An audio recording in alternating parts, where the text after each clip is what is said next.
Swayam Prabha. Digital India. Educated India.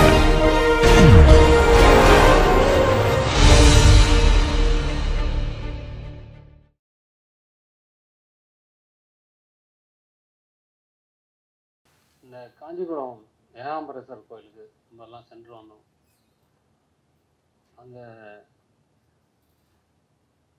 மேற்கு இருக்கக்கூடிய ராஜகோபுரம், தெற்கில் இருக்கக்கூடிய ராஜகோபுரம், அதை சார்ந்த மண்டபம்,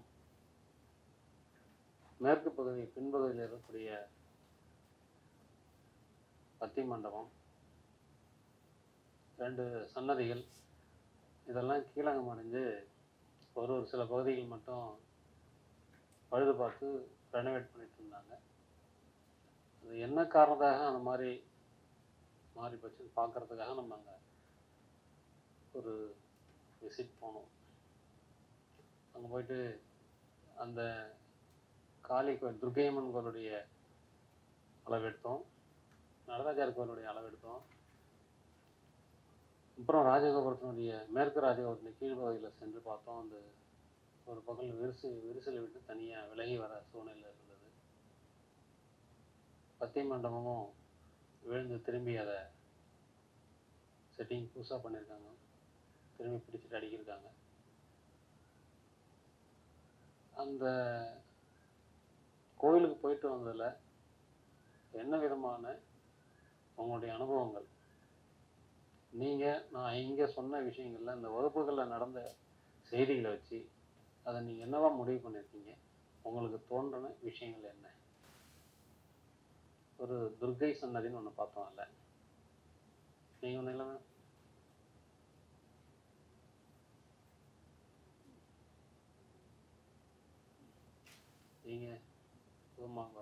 நீங்கள் ஒன்று துர்க்கை சன்னதி பார்த்தோம் இல்லையா? தனியாக ஒரு நடுவில் ஒரு நாட்டிய மண்டபம் முழுவதுமே சிதிலம் அடைந்து அளவே எடுக்க முடியாத அளவுக்கு அது சிதிலமாயிருது. அந்த பத்தி மண்டபத்துக்கு, திருமல பத்தி மண்டபத்து நடுவில் அது வந்து ஒரு நாட்டிய மண்டபம். அது பிரளய காளி, அந்த காளி கோயிலுடைய நம்ம கால்புருவாயினுடைய அளவை நம்ம எடுத்துகிட்டு வந்தோம். ஆனால் அந்த கோபுரமுமே என்னவாயிருக்கு பார்த்தீங்கன்னா, அந்த விமானமும் கல்லறையுமே கொஞ்சம் கீழகமாயிருக்கு, சாஞ்சிட்டு நிற்கிறது. அதனுடைய கால்புருவ அளவு எடுத்து வந்தோம். அதே மாதிரி நடராஜர் சன்னதியினுடைய அளவு எடுத்தோம். உள்பக்கம் போய் பார்த்தோம். அந்த தென்மேற்கு மூலை, வடமேற்கு மூலை, இப்போ மேற்கு பகுதி வந்து விரிசல் அடைஞ்சு கீழகமாக விழக்கூடிய நிலைமையில் அது இருக்குது. நடக்கும். அதனுடைய அளவையும் நம்ம கொண்டு வந்தோம். 2வது, அங்கே மண்டபத்தில், பத்தி மண்டபத்தில் வடக்கு புறத்தில் நகர்ந்துருக்குன்னு சொல்லிட்டு சேனல்லாம் வச்சு உடஞ்ச உத்தரத்துக்கு சேனல்லாம் முறைக்கு வெளில எடுத்தாங்க. அதில் பார்த்தா உத்தரக்கல்கள், பாவக்கல்கள் நகர்ந்துருக்கிறது தெரிஞ்சது நமக்கு. அப்போ மேற்கு நோக்கி அந்த என்டையர் செட்டப்பும் நகர்றதுன்றது வந்து உங்களுக்கு ப்ரூஃபாக இருக்கிறது. அப்புறம் அந்த பத்தி மண்டபத்தில் புதுசாக பிரிச்சுட்டு சேர்மானம் செஞ்சிருக்கு. பத்தி மண்டபத்தில் பார்த்தீங்கன்னா கீழே இருக்கக்கூடிய மண் வந்து இலகு தன்மையுடைய மண்ணாக இருக்குது. அந்த டிராக்டர்லாம் போயிட்டு வந்த அடியை பார்க்கும்போது உங்களுக்கு தெரியும், அது அப்படியே என்னென்ன அடியோ அப்படி இருக்குது. அந்த மண் ரொம்ப மூவிங், இயற்கையாகவே நகரக்கூடியது. சாதாரணமாக ஒரு அடி வைத்தாலே வழுக்கி விடக்கூடிய அந்த மாதிரி மண். களிமண்ணிலும் இது கெடுதலான வகையை சேர்ந்தது. அந்த மாதிரி மண்ணாக இருக்கிறாங்க. இது நம்ம அங்கே பார்த்த விஷயங்கள். இதிலிருந்து நீங்கள் நமக்கு இங்கே படித்த வகுப்புகளில் படித்த விஷயங்களை வச்சு நீங்கள் என்ன, உங்களுடைய கருத்துக்கள் என்ன? இதுவரையும் ஒருவர் கூட அதை பற்றி ஒரு மெயில்லையோ தொலைபேசிலேயோ ஒருவரும் அதை பற்றி ஆலோசிக்கலை, கருதலை.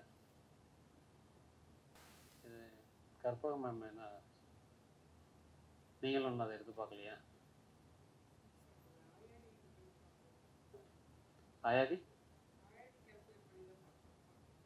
ஆயாதி கணிதம் பார்க்கணும்னு சொல்கிறாங்க. எதனால் அந்த கோபுரம், நடராஜர் சன்னதி இந்த மாதிரி ஆனது, அந்த காளி சன்னதி ஏன் அந்த மாதிரி கட்டுமானத்தில் போச்சு? நிறைய பகுதிகள் புழக்கம் இல்லாமலே இருக்குது. அதை சுற்றி வரும்போது நம்ம பார்த்தோம். அந்த தெற்கு பக்கம் இருக்கக்கூடிய இன்னொரு ராஜகோபுரத்தினுடைய உத்தரங்கள் உடைஞ்சு போயிருக்கு. அந்த மண்டபங்கள் புழக்கத்தில் இல்லாமல் ஒரு கோவிலுடைய ஒரு தன்மை அங்கே உங்களால் உணர முடிஞ்சுதா அந்த மண்டபங்களில்? அது ஒரு தனியாக இருக்கக்கூடிய ஒரு இடத்துக்கு போன மாதிரியான உணர்வு தான் உங்களுக்கு தோணுக்கும். அந்த ராஜகோபுரம், அந்த ஆயிரங்கால் மண்டபம் இருந்த பக்கம், அந்த இடிந்து விழுந்திருந்த மண்டபங்கள் பக்கம் போனீங்கன்னா, ஒரு வழிபாட்டில் உள்ள ஒரு கோவிலுக்கு சென்று அந்த உணர்வு உங்களால் உணர முடிஞ்சதா உங்களால்? ஒரு வழிபாட்டில் இருக்க கோயில் இப்போது மதுரையோ ஸ்ரீரங்கம், திருவண்ணாமலை இந்த மாதிரி ஊர்லலாம் இருக்கிற கோயிலுக்கு போயிட்டு வந்தீங்கன்னா, அந்த கோயில் உள்ள எந்த பகுதிக்கு போயிட்டு வந்தாலும் ஏற்படக்கூடிய உணர்வு இந்த கோவிலில் அந்த பகுதிக்கு போகும்போது உங்களுக்கு ஏற்பட்டுதா? நம்ம கோயில் உள்ள தான் இருக்கோம், இது கோயிலுடைய ஒரு அங்கம், இது இந்த சன்னதி அப்படின்ற ஒரு மன உணர்வு அங்கே ஏற்பட்டுதா?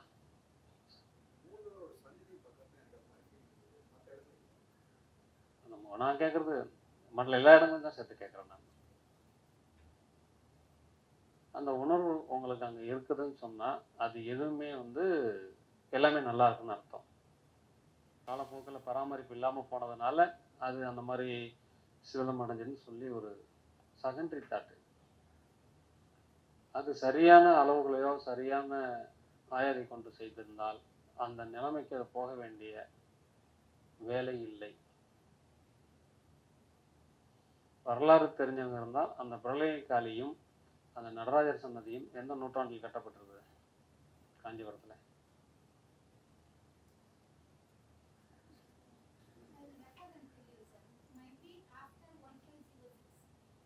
1500களில்.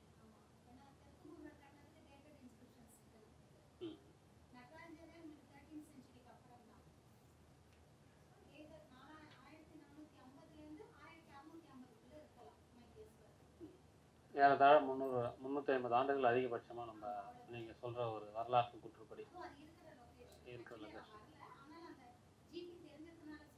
புரியுது. அந்த தெற்கு நோக்கி ஒரு சன்னதி அமையணும் அப்படின்றது, நடராஜருடைய சன்னதி அமைக்கிறதுன்றது ஒரு விதி.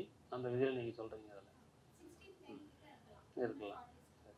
அதை விட காலத்தில் முற்பட்ட கோயில்கள் எவ்வளவோ இருக்கு தெரியுமா?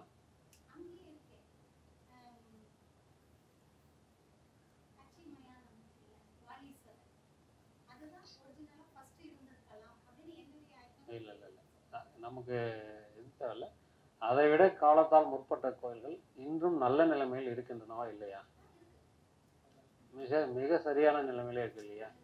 அப்போ பிற்காலத்தில் ஏற்பட்ட அந்த கோயில் ஏன் அந்த நிலைமைக்கு போக வேண்டியது?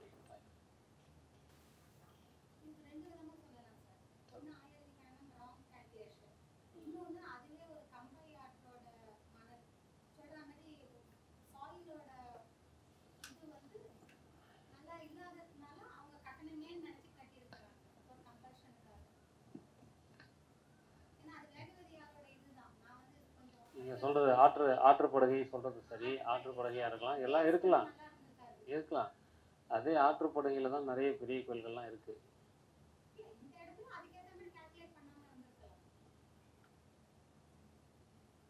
சரி.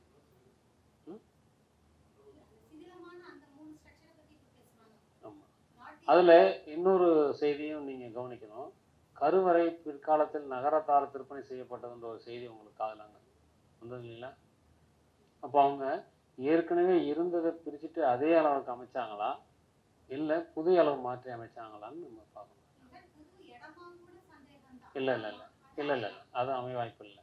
ஏன்னா மூலலிங்கன்றது பை நேச்சர், அது சுயம்பு மண், அது நம்ம அதை மாற்ற முடியாது, அது சுவாமி தான் அது பண்ண முடியாது. இந்த சக்திக்கான காரணம் அதுதான்.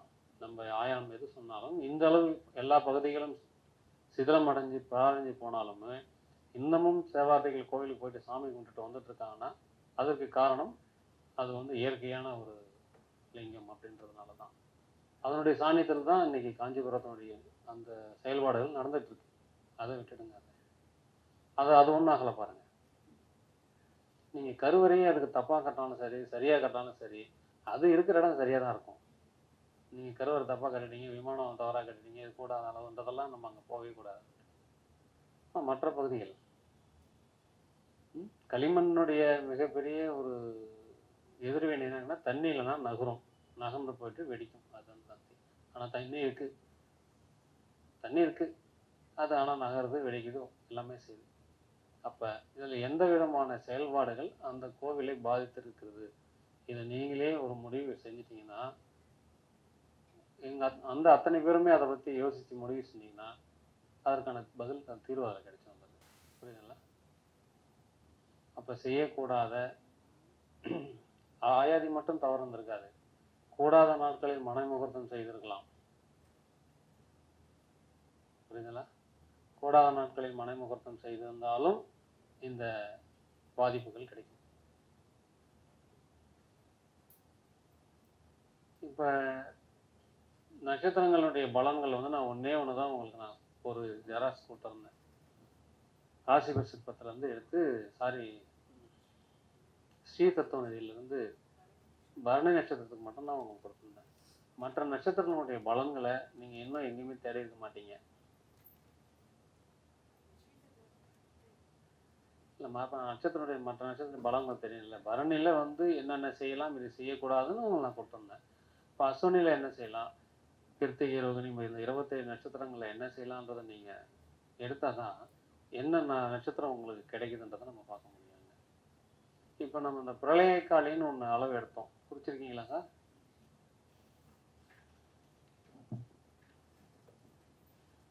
நீங்கள் வரலையா அம்மா அன்னைக்கு? பிரளயக்காலி குறிச்சிருக்கீங்களா? ம் ம் சுற்றளவு பெருமீட்டர் என்ன வருது? அப்போ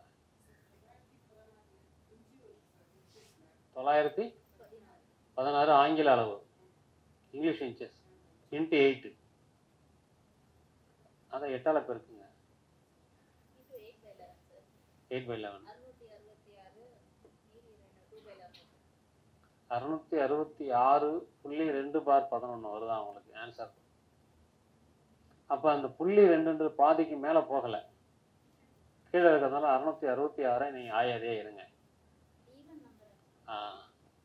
இரட்டைப்படை எண்கள் வருது 666.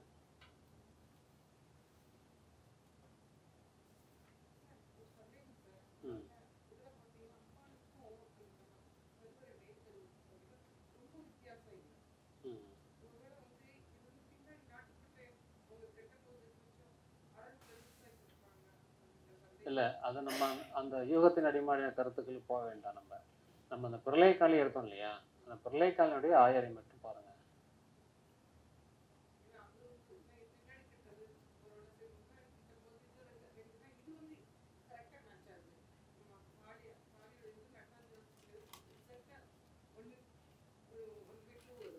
பாதி எடுத்திருக்காங்க.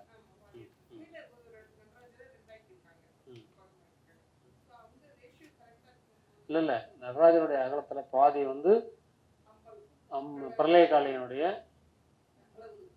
என்ன சுற்றளவு பாதி எடுத்திருக்காங்க. சுற்றளவு பாதி எடுத்திருக்காங்க. அதான் கேட்குறாங்க. அப்படி சரி, உங்களோட சற்று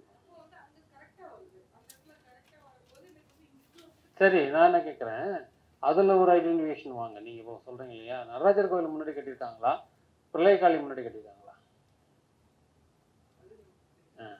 அது வந்து என்னன்னா, நடராஜர்லேருந்து பிரளயக்காலி எடுத்திருக்காங்களா, இல்லை பிரளயக்காலிலேருந்து நடராஜர் எடுத்திருக்காங்களா? சரி, அப்படி நம்ம செய்கிறது எல்லாமே வந்து ஒரு ப்ராக்டிக்கல் செய்து பார்க்குறோம். இப்படி இருக்கலாம், அதை செய்து பார்க்கலாம். இதுதான் இல்லை நம்ம செய்து பார்க்குறதெல்லாம். அது நல்லா மைண்டில் வச்சுங்க. இப்படி இருக்குன்றது நம்ம செய்து பார்க்குறோம், அதுதான். ஆனால் இதுதான் தான் செஞ்சுருக்காங்கன்னு நம்ம இப்போ முடிவு பண்ண முடியாது, அதான் சொல்ல முடியாது. இப்போ பிரளயக்காலி எடுத்துக்கிட்டீங்க, அதனுடைய பதில் வந்து 666 ஆயாதி வருது. 36 900 நீங்கள் ஃபஸ்ட்டு சொன்னீங்க 916 ஆங்கில இன்ச்சஸ் மெட்ரிக் இன்ட்டு 8. ஏன்னா ஒரு இன்ச்சஸும் 8 நூல்கள் 8 பாயிண்ட், அது டிவைடட் பை 11 11ஆல் வகுத்தீங்கன்னா தேவாங்கலம் கிடைக்கும். 36 வருது, புள்ளி 2 வருது, 2/11 வருது. 67 வராது. இதுக்கு தான் இந்த வகுத்தல் பகுதியெல்லாம் வந்தால் தான் நாங்கள் மிச்சம் 2/11 போடுவீங்க. கால்குலேட்டர் வச்சு போட்டு ஃப்ராக்ஷன் தான் போடுவீங்க.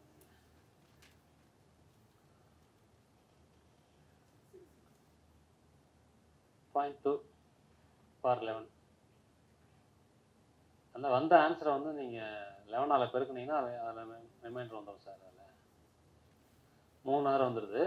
அந்த வந்து புள்ளி வந்து 5க்கு மேலே போச்சுன்னு சொன்னால் நீங்கள் வந்து ஒரு நம்பரை சேர்த்துக்கலாம். ஏன்னா நம்ம எடுத்த கால்குலேஷனில் ஏதாவது வேரியேஷன் இருக்கலாம். அதுக்காக புள்ளி 5க்கு மேலே போனால் 3 நம்பர் ஆக்கலாம். புள்ளி 5க்கு மேலே தான் இந்த பக்கம் இருக்கக்கூடிய 3 நம்பர் எடுக்கிறீங்க.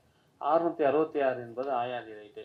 இந்த 666 8ஆல் பெருக்கி 27 வகுத்தா நட்சத்திரம். ஆயாதியில் ஃபார்முலா இருக்கும் பாருங்க. ஆயாதியில் ஃபார்முலா இருக்கும். அதுக்கு தான் நான் இப்போ சொன்னேன். வெறும் கிளாஸாகவே போயிட்டே இருந்தோம்னா நீங்கள் பின்னாடி படித்தது பூராவே மறந்துடுவீங்க. அது ஞாபகம் இல்லாமல் இந்த வேலையை எதுவுமே நம்ம செய்ய முடியாது. அது நம்ம லைவில் வந்துட்டே இருக்கணும். 8ஆல் பெருக்கணும். 27 நட்சத்திரங்கள் 27 அளவுக்கணும். நீங்கள் என்ன பண்ணுறீங்கன்னா இந்த வரக்கூடிய நம்பரை மெமரி பண்ணுங்கள். பெருக்கும்போது வரக்கூடிய நம்பரை மெமரி பண்ணிடுங்க.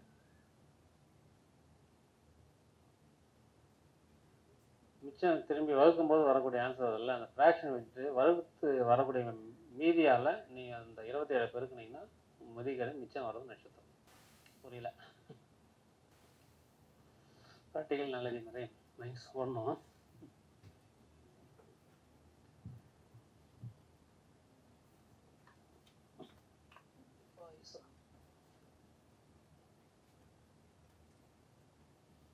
சொல்லுங்கள் சார். இந்த 666 பேருக்குனா என்ன வந்தது?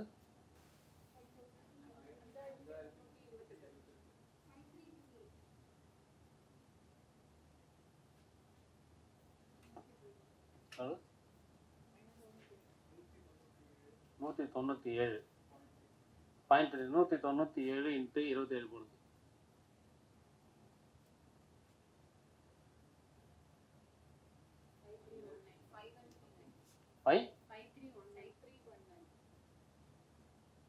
minus பண்ணா. So this is நட்சத்திரம். 8ஆல் பெருக்கி 27ஆல் வகுக்க மிச்சம் வருவது நட்சத்திரம் ஆயில்யம். அந்த ஆயில்யத்துக்கு என்ன பலன்கள்ன்றத நட்சத்திரத்தை எடுத்து பார்த்தீங்கன்னா தெரியும். ஆயில்ய நட்சத்திரம் பலன்லாம் கொடுக்கல சார்.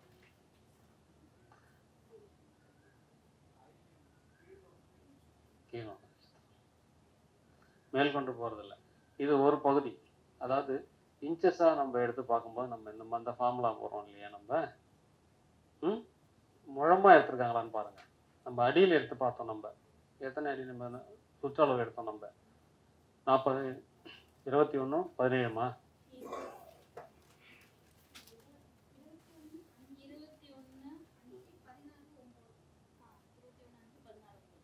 இதை வந்து நம்ம அடியாக எடுத்து போட்டோம் இல்லையா? இது சப்போஸ் அவங்க முழமாக எடுத்து செஞ்சுருந்தாங்கனாக்கா அதுக்கு நம்ம அடியாக எடுத்து பார்த்ததுக்கு ஆயில்யம் வருது. சப்போஸ் அவங்க முழமாக எடுத்து செஞ்சுருக்காங்களா? ஒரு முழம் 35 அங்குலம். முழம்னா இது 35 அங்குலம். அப்போ என்னுடைய சுற்றளவு என்ன வந்தது? இல்லை என்னுடைய சுற்றளவு பெரிமீட்டர் 14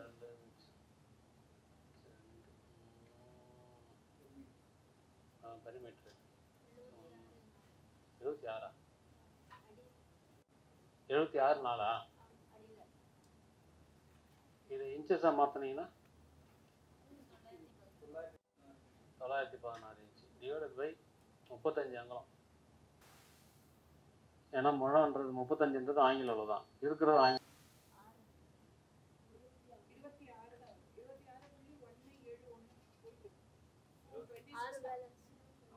35 அளவுக்கு என்ன 26 தானே வந்தது? 26 × 35 போடுங்க. இதுல இங்க போட்டு கழிச்சு தெரிஞ்சு போச்சு. 6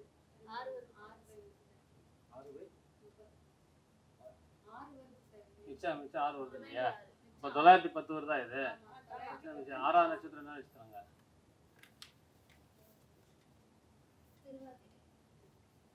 திருவாதிரை. 6ஆம் நட்சத்திரம் திருவாதிரை வருது. திருவாதிரை எந்த நட்சத்திரம் கொடுக்குறாங்க? திருவாதிரை எந்த நட்சத்திரத்தில் கொடுக்கப்பட்டிருக்கு?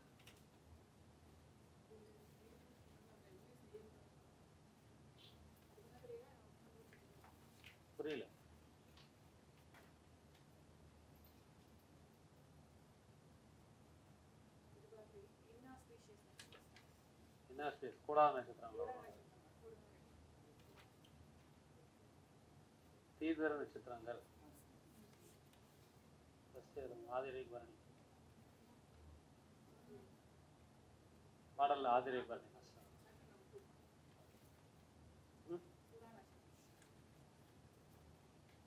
கூட சார் ஓரளவுக்கு இது சரின்றத முடிவு இப்போ நம்ம பண்ணக்கூடாது, செய்யக்கூடாது. சார் இது சரின்றதுக்கு நம்ம முடிவு பண்ணக்கூடாது. நம்ம கோஎஃபிஷியன்ட் ஆகலான்னு பார்க்கணும். அதாவது போகிற வழி சரியான ஆன்சர் அங்கே கிடைக்குதாலேன்னு பார்க்கணும். இதுக்கு நீ முடிவு என்ன பண்ணணும்னா இந்த நட்சத்திரனுடைய பலன்கள் தெரிஞ்சாலும் பார்க்க முடியும். இப்போ இந்த விஷயத்தை இதே மாதிரியே அந்த நடராஜர் சன்னதிக்கு எடுங்க. நடராஜர் சன்னதிக்கு இதே மாதிரி செய்யுங்க. பாருங்க சதுரமாக இருக்கும், அதுவும் பாருங்க, அது முழத்துக்கும் பார்க்கணும். இது பார்த்துட்டு என்ன பண்ணணும்னா நட்சத்திர பலன் மெயினாக எடுத்துருக்குறோம். இதில் மற்றும் 16 இருக்கு இல்லையா, இன்னும் கணிக்க வேண்டிய 16 இருக்குல்ல, அந்த 666 எடுத்து 16 கணிங்க. இந்த 935 இது 6 இருக்கு இல்லையா, இது நம்பர் சாரி முழமாக பார்க்கும்போது 916 அடி 35 வருது இல்லையா, 35 இல்லை 35 முழத்தை எடுத்து எல்லா ஒர்க்கும் யூஸ் பண்ணி பாருங்க. இதில் வந்து 666 ஆயாதி எடுத்தாச்சு. இதில் இன்ச்சஸாக போடும்போது இதுதான் ஆயாதி 666. இங்கே அப்படியே வகுக்கும்போது கிடைக்கிற 35 தான் இதனுடைய டிஃப்ராக்ஷன் தான் மிச்சம். இது கிடைச்சி போச்சு நமக்கு. சாரி 26.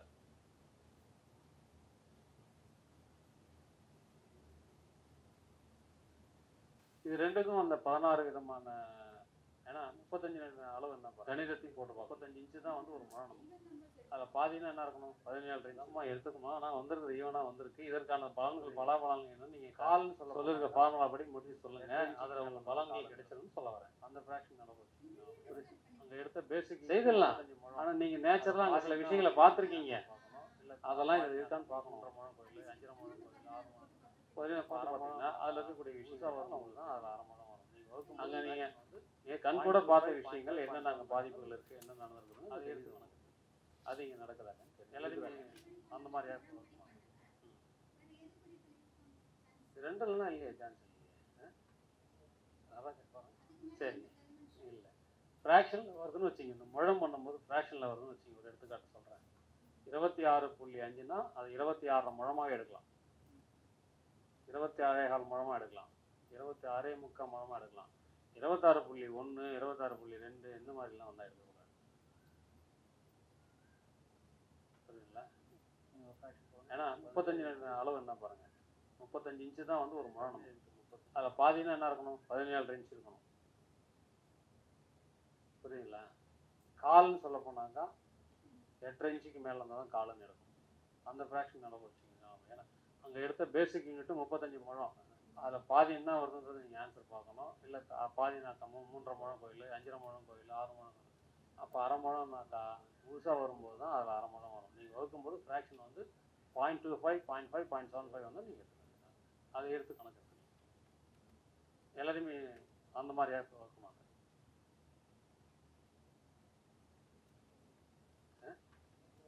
அதான் கேட்பாங்க. அதில் இப்போ மேடம் கேட்ட ஒரு ஆன்சர் நீங்கள் கேட்டது முழம்னா எந்த முழத்தை எடுத்துக்கிட்டாங்கன்னு அது ஒன்று இருக்குது. தஞ்சை முழமா கிஷ்கு முழமா அதில் பார்க்குறோம். அது ஒன்று இருக்குது. அதில் நீங்கள் கேட்டதுக்காக தான் இப்போ ஆமாம் அது பார்க்கலாம். அதனால அதில் இப்போ ஸ்டாண்டர்ட் அளவு என்ன கொடுத்துருக்காங்கன்னா 33 இன்ச்சு வந்து ஸ்டாண்டர்ட் அளவு கொடுத்துருக்காங்க. ஒரு 2.25 அடின்றது வந்து ஸ்டாண்டர்ட் அளவாக கொடுத்துருக்காங்க. அந்த 2.25 தான் நீங்கள் வகுத்து பார்க்கலாம். 33 இன்ச் வரையும் வகுத்து பார்க்கலாம். 33 வகுத்து பாருங்கள். அந்த சுற்று என்ன வருது 916 தானே சுற்றளவு இன்ச்சஸ். 916 33 டிவைட் பண்ணி பாருங்கம்மா. 916 துர்க்கைக்கு அதை வந்து நடப்பில் உள்ள முழம் வந்து 33 இன்ச்சுன்னு ஸ்டாண்டர்ட்.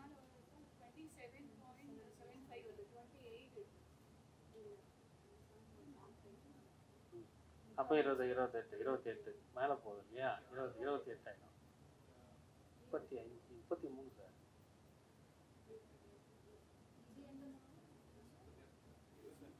ஆமாம் 28.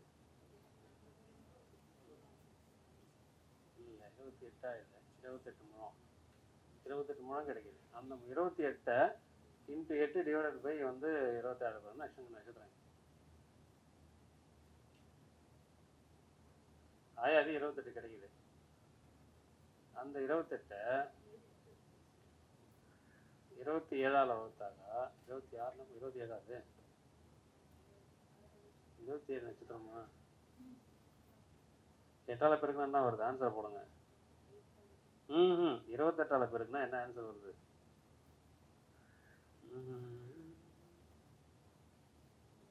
226. இது 20 இதை வந்து 26 வருது.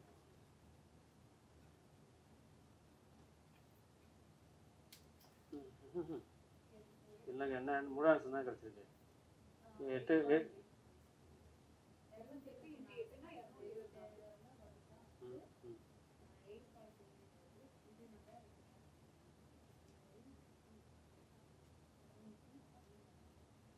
என்ன வருது? 8 பூசம் வருதா? பூசம் வருது. இந்த ஒர்க்கிங்கை இந்த மாதிரி செய்யுங்க. முதல்ல இன்ச்சஸுக்கு கன்வர்ஷன் பண்ணிட்டு அடியில் போட்டு பாருங்கள். அடுத்தது முழம், இப்போ ஸ்டாண்டர்டு முழமாக கொடுத்துருக்க 2.25 எடுத்துங்க. 35க்கோ 36க்கோ நீங்கள் போக வேண்டாம். ஸ்டாண்டர்டு 33 கொடுத்துருக்காங்க இல்லையா, அந்த முழத்துக்கு வந்துடுங்க. ஒரு முழன்றது 33 இன்ச்சு, 2.25 அடினா 33 இன்ச்சு.